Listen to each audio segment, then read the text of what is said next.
And you know what he said? In India, I learned that Krishna is definitely God. So, wow, you met some sadhu, you read some scripture, you heard some pravachan. He said, no, I looked at all the gods of India, and when I looked at pictures of all of them, they were all doing different types of work. Some of them were meditating, creating, doing tapasya, sorting out some problem. But whenever I saw a picture of Krishna, he was just having a good time. So I could immediately understand, this is God. Natasya karyam karanam cha vidyate, Svetasvatara Upanishad says. Krishna has no work to do. In Gujarati we say, navro. Nothing to do. So Krishna is always enjoying his pastimes of love. Most people can't understand Krishna in Vrindavan because Krishna in Vrindavan is so different to the God that people usually think of. People usually think God is very, very strict, very, very serious.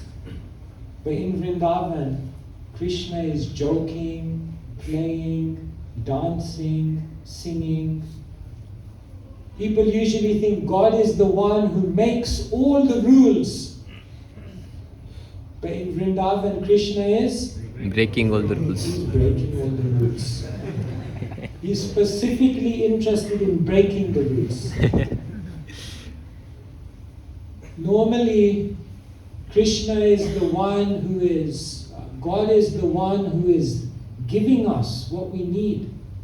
Therefore, people are always asking, Dhanam Dehi, Rupam Dehi. But in Vrindavan, Krishna is a thief. Raje Prasidam, Navanita Choram, Gopal Gananam, Chatuguva Choram, Zapaka. Stealing. And normally God is the one that you glorify. The Veda Stuti are glorifying Krishna. But in Vrindavan, Krishna is criticized. Krishna is the object of anger. Krishna is being looked at by his devotees and they're finding faults in him. It's amazing. Most people have never heard of God in this kind of bhav. In Vrindavan, Krishna is more human than superhuman. He's more natural than supernatural. In Vrindavan, Krishna needs his devotees as much as they need him. Krishna loves his devotees as much as they love him. Therefore, Krishna in Vrindavan is very, very special. It's a very special bhav of the Supreme Lord. And here we are seeing that Srimati Radharani is expressing her anger towards Krishna. You are having a good time playing here and there, but do you know what you're doing to our hearts? Every time when we come to a temple and we give a Bhagavatam class, then we always tell everyone, you're reading from a very special part of the Bhagavatam. And it's true, because every part of the Bhagavatam is special. But today, I have to tell you, you are reading from the most special part of the Bhagavatam. Sometimes we think, oh, should I go class today or not? No. Today you have to realize that this chapter of the Bhagavatam is very, very special. Shall I tell you why? The Devi Bhagavata says that the Vedas and the Itihas are like the two eyes. They give you vision to understand how to live your life. They teach you about Dharma. But then the Devi Bhagavata says the Puranas are like the heart. The Vedas and the Itihas tell you how to live a moral life, but the Puranas bring out the bhav from the heart. But then later on it's explained in Shastra, Nimnaganam yatha Ganga, Devanam achyuto yatha, Vaishnavanam yatha Sambhu, Purananam idam tatha. Of all the Puranas, which are the heart, there's one Purana which is the foremost, and that is Srimad Bhagavatam. Later on, Jiva Goswami explains that within Srimad Bhagavatam there are many cantos. But the canto that is ultimately the culmination of everything the Bhagavatam wants to share is which canto? 10th canto, Dasamaskanda. Later on, the Acharyas explain that if the 10th canto is the heart of Krishna, then there are 5 chapters in the 10th canto which are like the 5 life years of Krishna. Because in these 5 chapters, the separation between Krishna and his devotees is described in an extremely beautiful way. And you know what those 5 chapters are? 21. This is called Venu Geet, the song of the flute. Because when the gopis hear Krishna's flute, then immediately they are going into separation, because the flute is like a stimulant which awakens their remembrance of Krishna, but Krishna is not there. The 31st chapter of the 10th canto is known as Gopi Geet. Because later on Krishna comes to the Rasa Mandali. But then Krishna leaves. And when Krishna leaves, then the gopis go into extreme separation. Adadiyad bhavan anikananam tutiyugayate tvam apasyatam kudila kundalam shrimukham chate jada udikshitam pakshmakrit drisham. So Krishna, when you leave, we feel a truti, a moment, to be like a yuga, a millennium. And Krishna, even when we see you, Shri Mukham Chade, your beautiful face, Kutila Kundalam, which is surrounded by beautiful curly hair, even when we see you, we're not satisfied, because this crazy creator, Brahma, he created eyes which have eyelids. And they blink. And that means for one moment we can't see. The 35th chapter of the Srimad Bhagavatam's 10th canto is known as Yugala Geet. Because in this chapter, the gopis are experiencing separation from Krishna when Krishna every single day goes out with the gopas to herd the cows. And therefore, they're feeling extreme separation. When will Krishna come back? When will he come back? The 39th chapter of the 10th canto is known as Viraha Geet. Because what happens in the 39th chapter of the 10th canto? Akrura comes to Vrindavan. And the gopis say, Akrura, you are just like a Yamaduta. Kamsa is like Yamaraj. And you are like a Yamaduta, because you're coming to Vrindavan, and just like the Yamadutas take the soul from the body and rip it out and leave the body lifeless, you're coming to Vrindavan, you're taking Krishna, and you're leaving us for dead.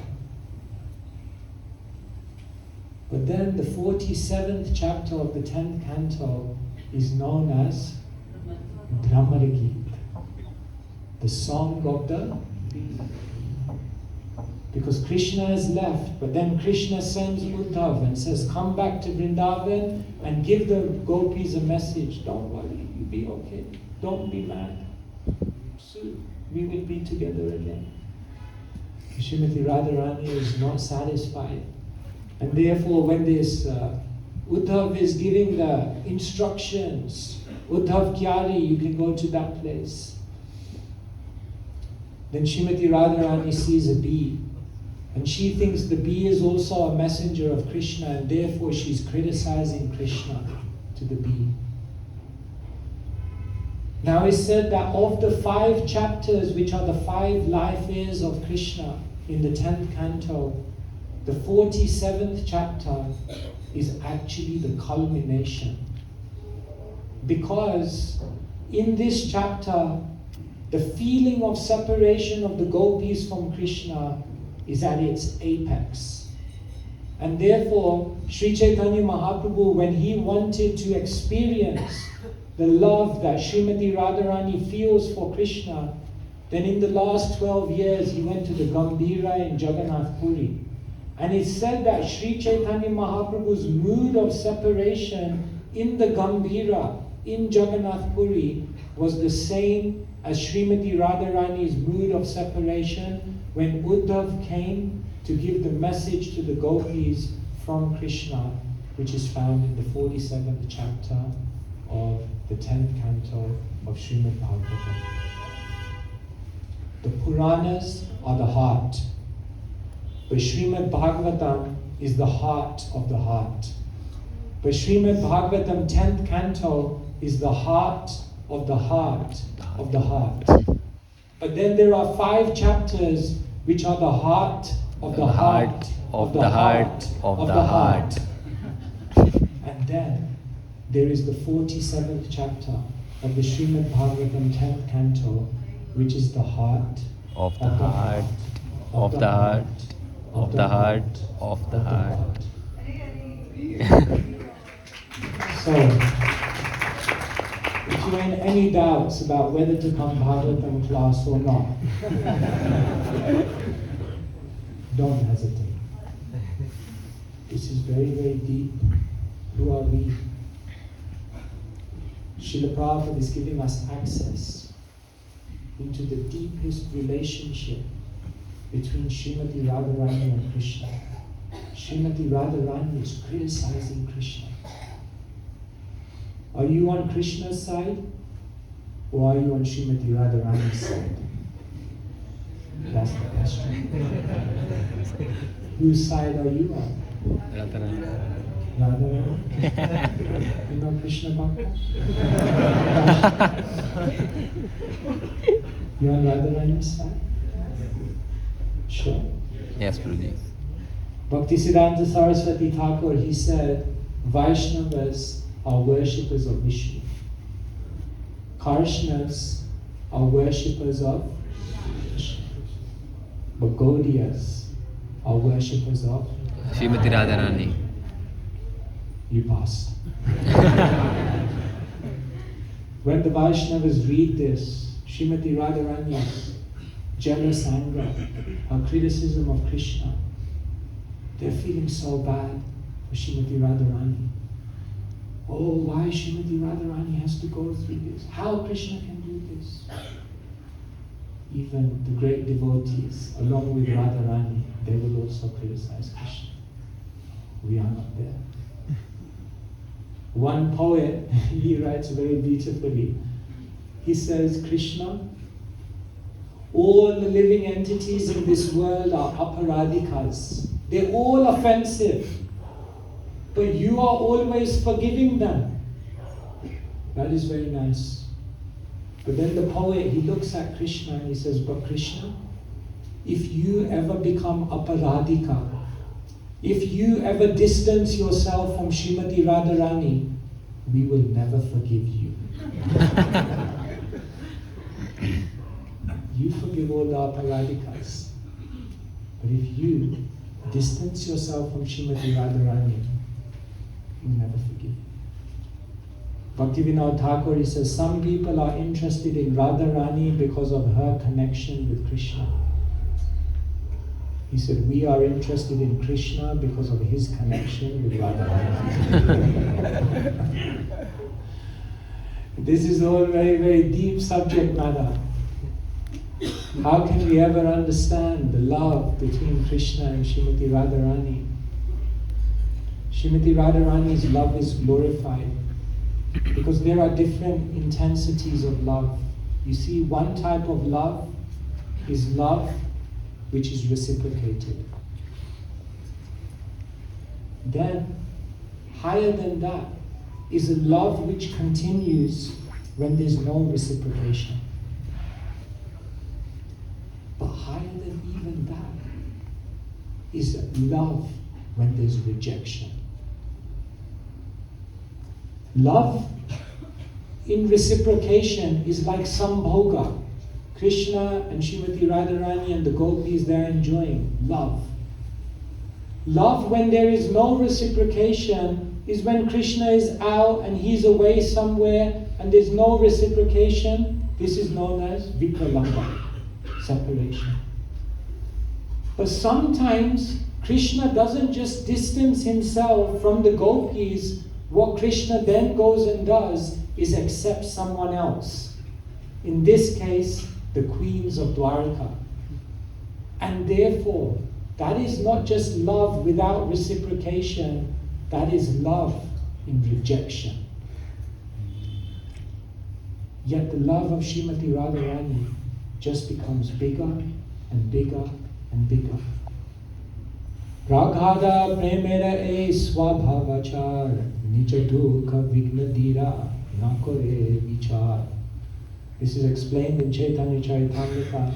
How will you understand that someone has prema? Sometimes we wake up in the morning and we think, do I have any love for Krishna? Do I have any prema? You know what Chaitanya Charitamrita says? There's one very easy way you can understand whether you have prema for Krishna or not. Premera, praghada premera e swabhavachar. What is the swabhav? What is the intrinsic quality in someone's being that shows that they have love for Krishna? Nija dukha, vignadira, nakore vichar.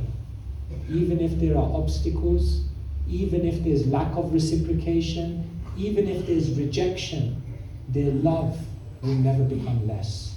In fact, their love will become increase. more. Sarvatha dvamsarahitam satyapi dvamsakarane yadbhaga bandayo yuno sa prema parikirtita. This definition is also given in Chaitanya Charitamrita. Sa prema parikirtita. How can you understand someone has prema when there's every reason that they should give up a relationship with someone, but they don't? You have to understand they have prema. Therefore, the great devotees, there are so many obstacles to loving Krishna in their life. But all of those obstacles just cause their love to increase more and more and more. When there is rainfall, then if the rainfall storm comes on a mud hut, then the mud hut will disintegrate. If there is a storm and it falls on a wet cement wall, then the rainfall of water will cause that wet cement wall to actually become strong. And when there is a storm and it falls on a mountain, then the mountain will show beautiful flowers and the fragrance of the plants and the vegetation will come out. So one type of person, when the storm of obstacles comes, their spiritual life is destroyed. Another type of person, when the obstacles of material world come, they learn how to use it to become stronger. But there's a third type of person who, when the storms of obstacles come in their life, it makes their devotion even more glorified and beautiful. Therefore, in the relationship between Krishna and Srimati Radharani, there are so many obstacles because it makes things sweeter and more fragrant and more beautiful.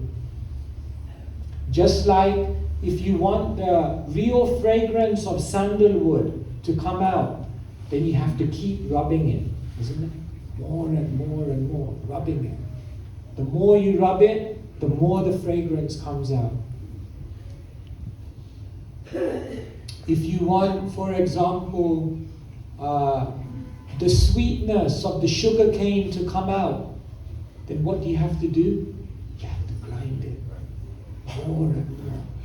The more you grind it, the more the sweetness of the juice comes out. If you want gold to show its beautiful, resplendent quality, then what do you have to do? You have to boil it. High temperature. And then the gold becomes molten gold. So are you ready? Yes. Are you ready to be crushed? Are you ready to be fried? Are you ready for friction? That is what Krishna arranges in order to intensify the love of a devotee. It's very, very difficult. Because when these things come in our life, we become bewildered. We become disinspired. We become frustrated. Why are there so many problems? One time I was going in London and there was a sticker on the car and it said, "Do not disturb." Already disturbed. And we go in front of Krishna and say, "Do not disturb." Already disturbed. Why more? No more. No need. No, Krishna is saying, I want to make you cry. I want you to cry. Not the tears of your eyes. Those tears I don't want. But I want you to cry from your soul. Yes, those tears I want. But Krishna, your arrangements are making me cry from my eyes. Yes, Krishna is saying. But now transfer the tears from the eyes to the tears from the soul. And then, if you chant in that state of mind, Atma Krandam, without crying, Krishna will not come. When the gopis were in separation from Krishna after Krishna left the rasa dance, they sang the Gopi Geet, isn't it? I mentioned. Did Krishna come after they sung the Gopi Geet? Krishna didn't come. Gopi Geet is beautiful. Tava kathamritam, tapta jivanam, kavibiritam, kalmashapaham, shravana mangalam, Shrimadatam, Bhudigranandiye, Bhuridajana. Krishna didn't come. Then the gopis, what did they do? They went to the Yamuna, and on the banks of the Yamuna, they just began crying. And when they cried, then Krishna came. You have to cry. So, there are different types of tears in this world. One is the type of tears of people who cried for all the materialistic things that they lost. Oh, he left me. Oh, I didn't achieve what I wanted. Oh, this problem, that problem. Madhvacharya says, if you add up all of the tears that the conditioned soul has shed for material things over lifetimes, it will be enough to fill an ocean. How much have we cried? Think in your life for one moment, how many tears did you shed for all the material things of this world? This is the cry of a samsarika, one who is in birth and death. But higher than that is the cry of the sadhaka, the cry of the person who is trying to attract Krishna's attention. And then later on there is the cry of the Siddha, the one who is in the spiritual world with Krishna, Srimati Radharani and the gopis, who are also crying. So dear devotees, there'll never be a time in your life when you don't cry. No, we'll always cry. Only question is, who are you crying for? What are you crying for? If you don't cry for Krishna, know for sure the world will make you cry. Better cry for Krishna. Once I was in a plane, like as you can see, I'm a little bit, Krishna gave me a tall body somehow. So whenever I go on the plane, I always try to get the emergency seat. Extra leg room. Yeah, you need some leg room sometimes. So one time I was going on a flight to Cairo. I go on the Egypt Air to Cairo. So I got the emergency seat. So I came in the plane. So I was there in the emergency seat. Wow, beautiful. And even better, there was no one around me. I was like, this is the best. Vaikuntha.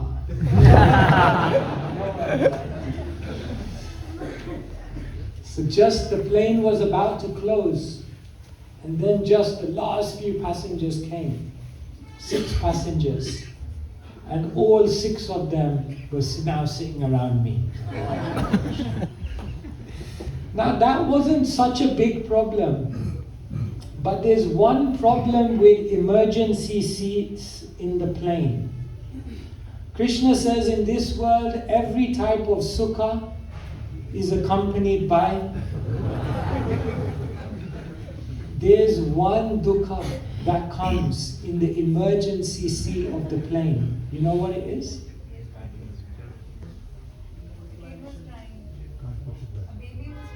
Babies crying. Because in the emergency seat, that's where they can put the cot for the new babies. So then, the baby came. And this day, the baby was on top form. Crying. And when a baby cries, no sound system needed, no amplification. It gets to the core of your heart. Emergency scene, these people, baby. I thought somehow or other I have to make this spirit. And then I remembered Srila Prabhupada said, you have to cry for Krishna like a baby cries for the mother. Somehow Krishna inspired. Mata smritir jnana. So then I decided, I put my hand in my bead bag, and every time the baby cried, and I closed my eyes and Hare Krishna.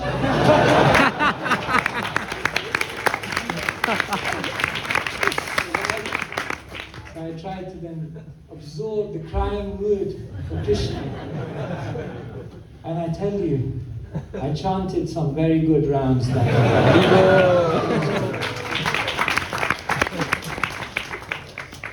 And then as I was landing, I prayed to Krishna. I said, may the samsarika cry of the baby become the sadhaka cry of this beggar, so that one day maybe it becomes the cry of the siddha in the spiritual world.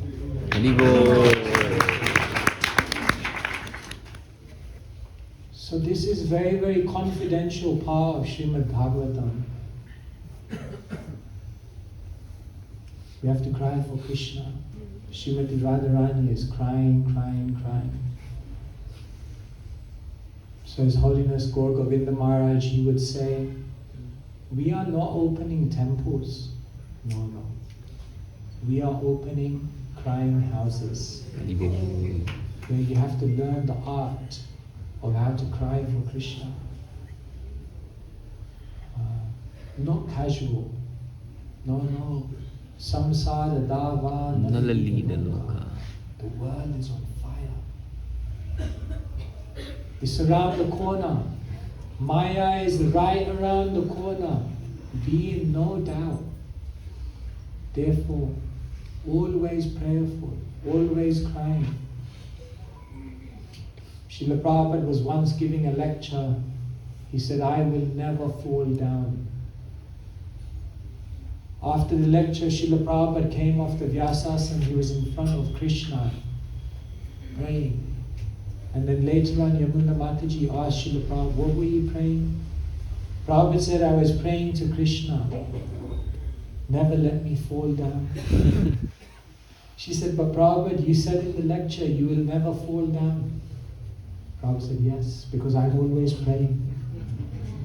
Because I'm praying, therefore Krishna will always be present. So I cannot go into the deep esoteric aspects of these chapters of Bhagavatam. Is beyond me. I have no capacity.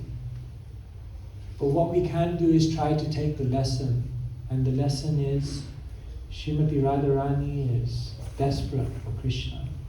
And sometimes her desperation manifests in strong words, harsh words, critical words.